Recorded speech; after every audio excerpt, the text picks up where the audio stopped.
साहित्य लहर में आपका स्वागत है। आज आप सुनेंगे मालती जोशी जी की कहानी बकुल फिर राना।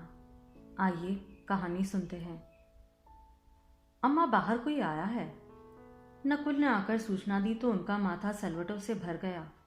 पता नहीं क्या होता जा रहा है उन्हें आजकल। खुद तो घर से बाहर निकलती नहीं, पर भूले भटके कोई मिलने भी आ जाता है तो उनका दिल डूबने लगता है। घूम फिर कर वही बातें। साल भर से ऊपर हो गया, पर लोगों का मातम पुरसी का शौक अभी उतना ही ताज़ा है, जैसे कसम खा ली हो कि उन्हें कुछ भूलने नहीं देंगे। जा रही हो ना अम्मा? नकुल ने याद दिलाया। जा तो रही हूँ, पर कौन है बताओ। अब खुद ही देख लो ना, मैंने तो पहचाना नहीं। नकुल ने बेजारी से कहा और पढ़ने बैठ गया। पढ़ाई के बीच में उठना पड़े तो वैसे ही उसका दिमाग गर्म हो जाता है, पर वे क्या करे। वे निमंत्रण देने जाती है किसी को। नकुल ने पहचाना नहीं है तो जरूर लड़की वाले होंगे। आजकल हर दूसरे चौथे दिन राहुल के लिए रिश्ते वाले आ जाते हैं। उन्होंने अपनी साड़ी का मुआयना किया, उठकर सलवटें ठीक की और बालों पर हाथ फेरते हुए बाहर आ गई। देखा, कुर्सी पर एक दुबली पतली सावली सी 17-18 साल की लड़की बैठी हुई है और खिड़की से सड़क का नजारा देख रही है। उन्हें देखते ही वह उठ खड़ी हुई और हाथ जोड़कर बोली, माँ जी, मैं बकुल हूं। एक तीर सा उनके कलेजे में चुभा और बीनता ही चला गया। अनगिनत स्मृतियां बिच्छुओं से डंक मार गई। साल डेढ़ साल से वे यह नाम जुबान पर नहीं लाई थी, पर उससे क्या। अंतस में तो हथौड़े सा वह निरंतर बजता ही रहता है। क्या नाम बताया तुमने? उन्होंने कुछ संभलने के बाद पूछा। नाम तो कुछ भी हो सकता है माँ जी, पर आपके लिए मैं बकुल ही हूं। लगा जैसे ततैयों का एक झुंड उन पर टूट पड़ा हो। सांप की तरह फुफकार उठी वे। तो यह बात है, जानबूझकर बड़ी ठसक के साथ उनके पास नई बहू को भेजा गया है कि देख लो, तुमने तो कोई कसर नहीं उठा रखी थी, फिर भी हम नई बहू ले आए। बकुल की उस करुणा और अकाल मृत्यु पर दोनों लड़के क्रोध से पागल हो उठे थे और मरने मारने पर उतर आए थे। बड़ी मुश्किल से उन्होंने समझाया था कि इससे बकुल तो लौटेगी नहीं। कचहरी के चक्कर लगाते लगाते जिंदगी चौपट हो जाएगी सो अलग। लड़के उस समय मान तो गए थे, पर उन्होंने कसम खा ली थी कि अब किसी लड़की को वे उस घर में आने नहीं देंगे। इसलिए बिरादरी में हर कहीं वे अशोक का, उसके माता पिता का बखान कर चुके थे। जहां कहीं भी बात चलती, भड़क पड़ते दोनों। दोस्तों की टोली लेकर पहुंच जाते, समझा बुझाकर या धौस दपट कर रिश्ता तुड़वा कर ही मानते। पर हिंदुस्तान में लड़कियों की कमी नहीं है। वे लोग भी कम चालाक नहीं थे। ऐसे चुपचाप से ब्याह कर लाए कि किसी को कानो कान खबर भी ना हुई। अखबार में दोनों की फोटो निकली, तब जाकर पता चला। सामने खड़ी लड़की को देखा और उन्हें फूल सी बकुल का आग में झुलसता विकृत चेहरा याद आ गया। मन जैसे सुलग उठा। इच्छा तो हुई नकुल से कहे, इसे धक्के मारकर निकाल दे, पर मुंह से जहर डूबे स्वर में वह सिर्फ इतना ही कह पाई, तो तुम हो वह। क्या सोचकर शादी की है उस राक्षस से? माँ जी, हिंदुस्तान में लड़कियां शादी करती कहाँ हैं? वह तो हो जाती है। उन्होंने चौंक कर देखा। लड़की का चेहरा हंसमुख था, पर आंखें गहरी झील सी उदास थी। अब उन्हें यह भी भान हुआ कि लड़की अब तक खड़ी है। बैठो, उन्होंने कहा और खुद भी एक कुर्सी पर बैठ गई। फिर एक लंबा मौन दोनों के बीच खिंच गया। तब उन्हें लगा कि अगर बात कुछ करनी है तो पहले उन्हीं को करनी होगी।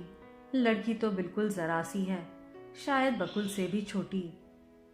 घर कहाँ है तुम्हारा? मिर्जापुर। तभी उतनी दूर इनकी काली करतूत के चर्चे नहीं पहुंचे होंगे। यहाँ तो कोई बात नहीं पूछता। यह बात नहीं है माँ जी, बदनामी तो जंगल में आग की तरह बड़ी जल्दी और दूर तक फैलती है। फिर क्या? उसी बदनामी के कारण तो शादी संभव हो सकी। मतलब यह कि सस्ते में सौदा पट गया। उन लोगों ने कोई मांग नहीं रखी, शादी में ज्यादा तामझाम भी नहीं किया। ना गाजे, ना बाजे, ना भीड़, ना भड़क्का, ना दान, ना दहेज। तुरंत तुरंत सब काम निपट गया। यूं जानबूझकर कोई मक्खी निकलता है? वे आवाक थी। हम लोग 4 बहनें हैं माँ जी, लड़की ने शांत स्वर में कहा। दोनों बड़ी बहनों को पार लगाते लगाते पिताजी का दिवाला पिट गया। नौकरी पेशा आदमी हैं बेचारे। जायदाद के नाम पर एक घर है जिसमें हम लोग रहते हैं। छोटी दीदी की शादी में वह भी रहन रख देना पड़ा। ऐसे में अगर एक लड़की सस्ते में निपट जाती है तो क्या बुराई है। वह सिर से पांव तक सिहर उठी।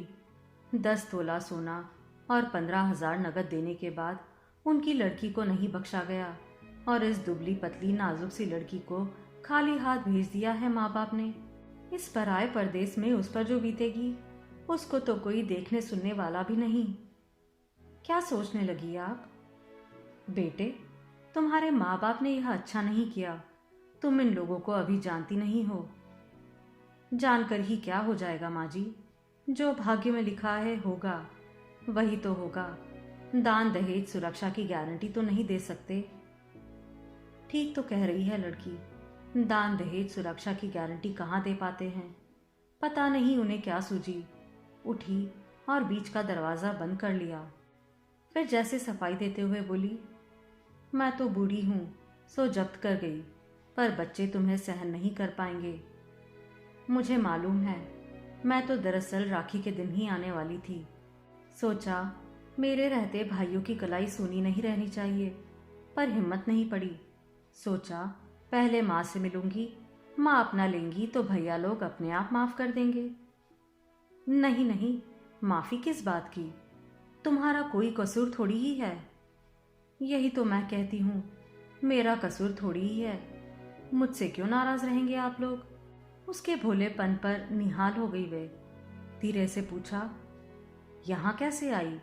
घर पर बताया था? मम्मी पापा तो इन दिनों हरिद्वार गए हुए हैं। दोपहर को तो घर पर कोई नहीं रहता। महरी को साथ लिया और चल आई। उसकी अंदर आने की हिम्मत नहीं पड़ी, दूर से ही दिखाकर चली गई।